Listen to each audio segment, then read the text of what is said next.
اگلے وقتوں کی بات ہے جب دولہا دلہن ایک دوسرے کو تقریب گزر جانے کے بھی گھنٹوں بعد دیکھا کرتے تھے. اب تو کانوکیشن ہوتی ہے اور اس میں کچھ اس کا مسئلہ نہیں رہا. وہ جب ان کو تھوڑا سا سکون اور یکسوئی میسر ہوئی تو دولہا میاں نے بہت چاہا کہ وہ دلہن سے کچھ بات کریں, کچھ وہ منہ سے بولیں, سر سے کھیلیں. وہ شرمائی گھونگھٹ میں منہ چھپائے بیٹھی رہیں. یہ غریب عاجز آ کے, سردیوں کے دن تھے, آ کے آتش دان کے سامنے بیٹھ گئے. تھوڑی دیر میں ایک چنگاری اڑی اور ان کے دشالے پر گر پڑی. دلہن نے بے قرار ہو کے کہا, ہے دوشالہ جلتا ہے. اس نے کہا, دوشالے کے قربان, تیری بولی کے قربان دوشالے بہتے رہے ہیں. میں اردو کے لیے بھی یہی کہتی ہوں, کوئی لہجہ ہو, کوئی تلفظ ہو, اس میں زبان میں بات تو کرنا شروع کیجئے. لہجہ تو نرم اس لیے نہیں ہوتا کہ ہم اس وقت جس تہذیب میں زندہ ہیں, جتنا درست اور جتنا ناروا لہجہ ہو اتنے ہی ہم طاقتور ہوتے ہیں. اور زبان جس قدر غیر پاکیزہ ہو, سمجھ میں آتا ہے کہ ہمیں کلام کرنا اسی وقت آتا ہے جب ہم سب سے پہلے دوسروں کی ماؤں بہنوں کی عزتوں کا سوال شروع کرتے ہیں.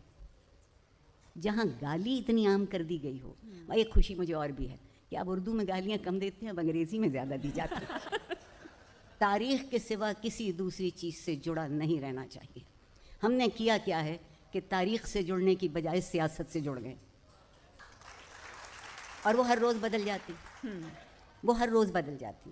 اور پھر سیاست میں ایک اور لطف ہے, تاریخ اپنی مرضی سے لکھوائی جاتی ہے. جی. میرے محبوب جنرل ضیاء الحق کے وقت میں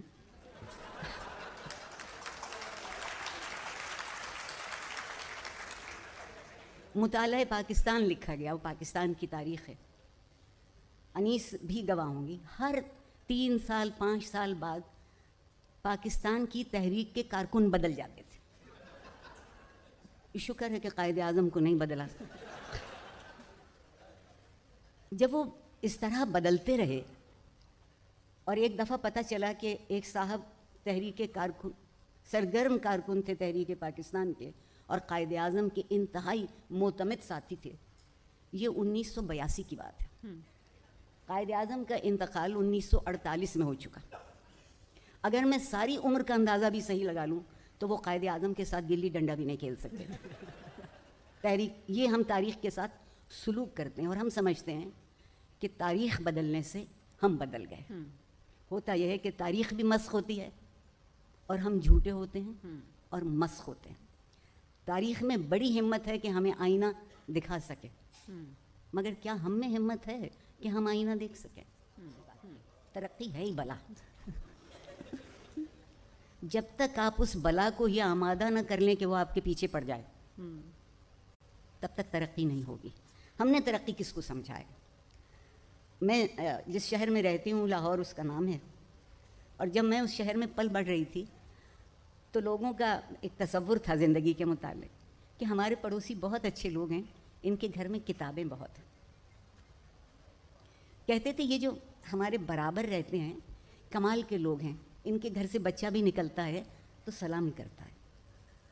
پھر کہتے تھے کہ کیسے اچھے لوگ ہیں, کتنے شریف لوگ ہیں, ان کے گھر سے کبھی اونچی آواز سنائی نہیں دیتی. اب میں جس شہر میں رہتی ہوں اسی میں پتہ لگتا ہے کہ ہمارے پڑوسی کس قدر عمدہ لوگ ہیں. رات کو 2:30-3 بجے تک ہلا گلا ہوتا رہتا ہے. یہ بہت پسندیدہ لفظ ہے ہمارا. اور کس قدر شریف لوگ ہیں, ان کے مکان کے سامنے کم از کم 4 گاڑیاں کھڑی رہتی ہیں. کیا بات ہے, کبھی شرافت آپ کے حسن سلوک اور جسے آپ نے فلسفہ کہا ان بنیادی قدروں پر یقین کا نام تھا. اب شرافت گاڑی کے نئے ماڈل کا نام ہے. اور یہ انتخاب ہم نے خود کیا ہے.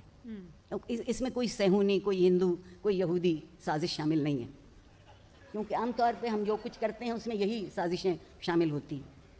آپ سوچئے کہ ہم خود کو کہاں لے آئے. ہم انمول لوگ ٹکوں ٹکوں کے دام بکنے لگے. ہم انمول لوگ.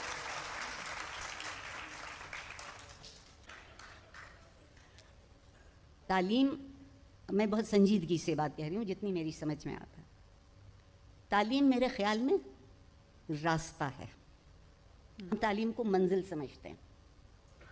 علم منزل ہے، تعلیم راستہ، اور اس راستے کو جو چیز روشن کرتی ہے، آپ کو ٹھوکر لگنے سے بچا لیتی ہے، آپ کو بنے بنائے معیار سے ادھر ادھر ہونے سے محفوظ کر لیتی ہے، وہ چیز تربیت ہے۔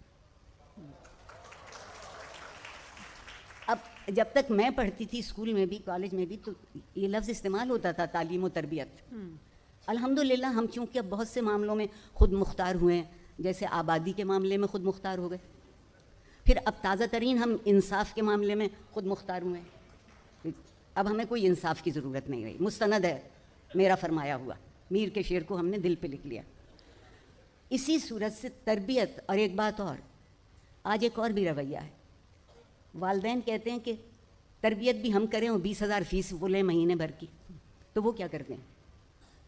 وہ کہتے ہیں کہ ہم نے تو ان کو پروجیکٹس دیے ہیں، یہ پروجیکٹس نہیں کر پائیں گے تو کچھ نہیں کر پائیں گے، اور اس پروجیکٹ میں تربیت شامل نہیں، کیونکہ تربیت کا پروجیکٹ نہیں ہوتا، تربیت کا پروجیکٹ نہیں ہوتا، تربیت ایک ایسا خاموش عمل ہوتی ہے جو آپ کی رگوں میں خون کی طرح دوڑتا ہے۔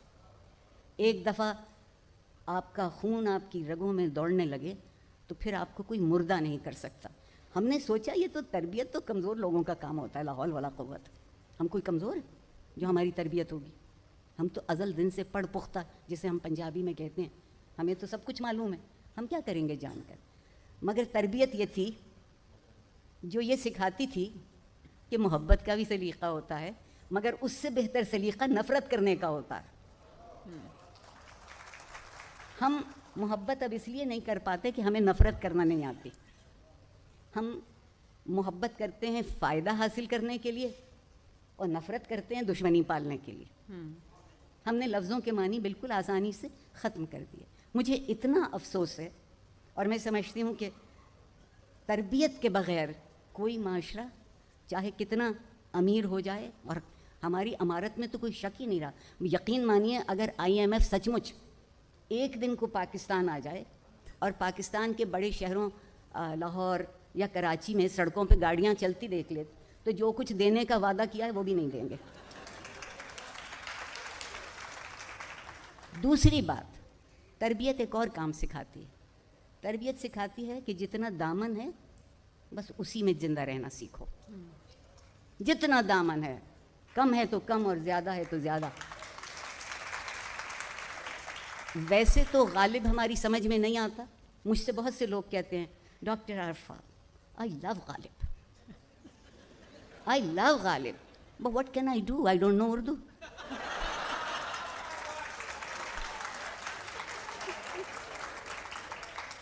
تو اگر ان کے اس جملے کو میں انگریزی میں یوں کہوں کہ doctor Arfa I love life but I don't know تربیت۔ زندگی سے محبت کرنے کے لیے تربیت چاہیے، اور تربیت اس چیز کا نام ہے جب آپ اپنے آپ سے اٹھ کے زندہ رہنا سیکھتے ہیں۔ اگر آپ شرکت کرنا جانتے ہیں اور شریک کرنا جانتے ہیں، ہم نے کیا کیا کہ اب میں اور آپ بیٹھے ہیں نا یہاں، میں آپ سے بہت پہلے سے بیٹھی ہوں اور بڑے بڑے فلسفے ہم نے آج جھاڑ دیے ہیں، کوئی بچا نہیں ہے بات، مگر اب ہم آپس میں بات نہیں کرتے، مکالمہ ختم ہو گیا ہمارے درمیان سے۔ کتنی باتیں تو مکالمے ہی میں طے ہو جاتی تھیں، کوئی خفا ہوتا تھا تو اس سے جا کے پوچھتے تھے کہ کیوں خفا ہو، وہ تھوڑی دیر تو نہیں بتاتے تھے اور ناراض ہوتے تھے، مگر آپ ان سے بہت رسان ٹھنڈے دل سے پوچھتے تھے کہ نہیں جی چاہتا ہے بتائیے ہم سے کیا غلطی ہوئی، آپ کیوں خفا ہیں؟ اور اگر آپ کو اپنی غلطی پتہ چل جاتی، درستی اسی دن شروع ہو جاتی ہے جس دن آپ اپنی غلطی کو تسلیم کر لیتے ہیں، ورنہ درستی نہیں ہوتی۔ درستی کا پروجیکٹ نہیں ہے۔ کسی کی عزت لے لیجئے، سوری، کسی کو بیجا بہتان لگا دیجئے، سوری، جان لے لیجئے، سوری۔ میں نے ایک صاحب سے کہا تھا کہ کچھ نہیں تو آدھی کہہ دیا کریں۔ آسان ترین طریقہ ہے بزدل آدمی کا اپنے آپ کو بچا لینے کا کہ اپنی غلطیوں کو جمع کر کے دوسروں کے دامن میں ڈالائے۔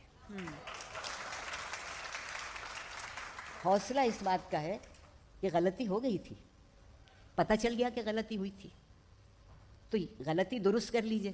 جس کے ساتھ زیادتی ہوئی تھی اس سے جا کے بہت نیک نیتی سے معافی مانگ لیجیے. میں نے ابھی تک ایسے انسان بہت کم دیکھے ہیں جن سے آپ نے نیک نیتی سے معافی مانگی ہو اور انہوں نے آپ کو گلے نہ لگا لیا ہو. نہیں ہوا ایسا. ابھی ہم اتنے برے نہیں ہوئے. روشن خیالی کی بات اب بیچارے پرویز مشرف. جو زبان ہم بولتے ہیں، جو رویے ہم اختیار کرتے ہیں، جو ہمارا برتاؤ ہوتا ہے، وہ اس کی بدولت آتا ہے جو ہمیں چوری کھلاتا ہے. وہ صرف چوری نہیں کھلاتا، وہ اپنا ایک ایجنڈا بھی آپ کے لیے بھیجتا ہے کہ یہ سب کچھ کرو گے تو ساری چوری تمہاری اصلی گھی میں گوندھی ہوئی اور تم کر. ایک دفعہ غیرت ہو اور کہیں کہ حضور نہیں چاہیے آپ کی، ایک نسل بھوکی مر جائے گی وہ ویسے بھی تو دوسری تمام نسلیں سر اٹھا کے کھڑی ہو جائیں گی. اور ایک بات اور آپ سے کہہ دوں، روشن خیالی کی جو بات، جسے نقصان اٹھانا نہیں آتا اسے نہیں معلوم فائدہ کس کو کہتے ہیں، اسے نہیں معلوم. اور روشن خیالی میں کیا بری بات ہے اگر آپ اس کو تاریک خیالی کہنے لگیں. اور وہ ہمیں رکھنا چاہتے ہیں تاریک، کیونکہ روشنی میں چیزیں سمجھنے لگتے ہیں. ہم عقل سے سمجھ لیتے ہیں، احساس سے سمجھ لیتے ہیں، کسی دوسرے کی کہی ہوئی بات کو سمجھنے سے سمجھ لیتے ہیں اور اپنے آپ کو بہتر کرنے کی کوشش کی. اچھا، سارا جھگڑا اس ملک میں لباس کا ہے. ہمارے ہاں، مجھے معاف کر دیجیے گا اگر میں کراچی سے آج زندہ چلی گئی تو سب خیال لباس کے ہیں. یہ میں اگر دین کی بھی یونیفارم ہو جائے گی، اگر دین کی بھی یونیفارم ہو جائے گی، ہری پگڑی والے، لال پگڑی والے، سفید ٹوپی والے، کالی ٹوپی والے، اونچی شلوار والے، نیچی شلوار والے، کیا مصیبت ہے. کوئی اللہ کا بندہ نہیں رہا، پہلے اللہ میاں کھڑے کر کے پوچھیں گے وہ یونیفارم کون سی پہنتے ہو. اور اب یہ عالم ہے، آپ کے لیے میں کافر، میرے لیے آپ کافر. ہم روشن خیال ہو گئے الحمدللہ. اب اس ملک میں مسلمان کوئی رہا ہی نہیں. یہ کفر کی بات کہاں سے آئی؟ ہر بات پہ کفر کا فتویٰ. اس کی بنیادی وجہ یہ ہے کہ ہم آپس میں ایک دوسرے سے وہ سوال پوچھتے ہیں جو خدا ہم سے پوچھے گا.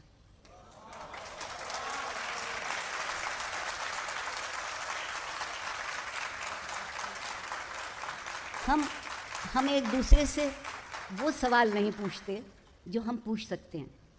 تمہارا مذہب کون سا ہے؟ نماز کس طریقے سے پڑھتے ہو؟ قیام میں کھڑے ہو تو ٹانگوں کے درمیان سے دمبا گزر سکتا ہے یا نہیں گزر سکتا؟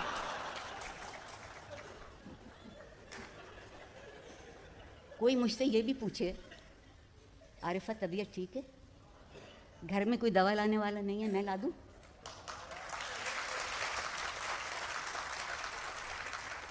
جو انسانوں سے پوچھنے کے سوال ہیں وہ اگر ہم پوچھیں تو ہم روشن خیال ہیں. اور اگر ہم ایک دوسرے سے وہ سوال پوچھتے رہیں جو خدا ہم سے پوچھے گا تو ہم بہت اچھے لوگ. اور ایک بیچارہ میرا غالب تو کہہ گیا تھا کہ اسے تو شرم دامنگیر ہوتی ہے. خدا ہوتے ہمیں شرم دامنگیر بھی نہیں ہوتی، خدا ہوتے. جو جس جگہ کھڑا ہے وہ خود کو خدا سمجھتا ہے. اور میں روشن خیالی کے حق میں ہوں، اسی لیے میں نے پہلے کہا ہے کہ زندہ نہ بھی گئی تو سچی تو واپس جاؤں گی. روشن خیالی ذہن کی پھپوندی اتارنے کا نام ہے. روشن خیالی دل پہ سے ظلم کی کالک مٹانے کا نام ہے. ظلم سب سے بڑی، ہم ظلم سمجھتے ہیں وہ کسی کا گلا کاٹا تبھی ظلم ہوا. ایک چھوٹا سا جھوٹ بول دیا وہ بھی ظلم. اور مجھے عربی زبان کا یہ لفظ بہت اچھا لگتا ہے، اس کے معنی ہے حد سے بڑھ جانا. تو ہم میں سے کون حد سے نہیں بڑھتا جب موقع ملتا ہے؟ تو ہم سب ظالم ہیں، ہم سب ظالم ہیں. روشن خیالی کو ہمیں سمجھا دیا ہے کہ جی مغربی ہونا جو ہے وہ بہت بری بات ہے. مجھ سے ایک بہت متقی پرہیزگار صاحب علم نے پوچھا کہ دیکھیے مسلمانوں کا کیا، ہمارے جانے کا وقت ہے، بس یہ بات پوری کرو کہ مسلمانوں پہ کیا برا وقت ہے؟ دنیا میں کہیں بھی ترقی یافتہ نہیں، کوئی ان کی عزت نہیں، کوئی پذیرائی نہیں، کچھ نہیں. اور وہ مغرب والوں کو دیکھیے روز سے روز بڑھتے جاتے ہیں، دولت میں ان کی اضافہ ہوتا جاتا ہے، علم میں وہ بہتر ہیں، اخلاق میں وہ بہتر ہیں. ان صاحب کا یہ کہنا. میں نے کہا حضور والا، قرآن تو آپ سمجھتے ہیں. اب ان کو غصہ آ گیا کہ یہ خاتون عمر کے اس حصے میں بال کٹے ہوئے انگریزی بولتی ہے. اور مجھ سے کہتی ہے کہ قرآن تو آپ پڑھتے. بولے کیا ہے بتائیے. میں کہتی پروردگار نے وعدہ کیا ہے کہ ہم ہر انسان کو اتنا ہی دیتے ہیں جتنی وہ کوشش کرتا ہے. وہ کوشش کر رہے ہیں, ان کو مل رہا ہے. آپ اپنا سوشل میڈیا کھول کے دیکھیے, وہ کہتے ہیں کہ 300 دفعہ سورہ قل واللہ پڑھ لیں, صبح تک کروڑوں کے پہاڑ لگ جائیں گے. میں نے اپنی پوری ایک رات ضائع کی. 300 دفعہ قل واللہ پڑھ, صبح آنکھیں پھاڑ پھاڑ کے دیکھا, کم بخت ایک پیسہ کہیں نہیں تھا.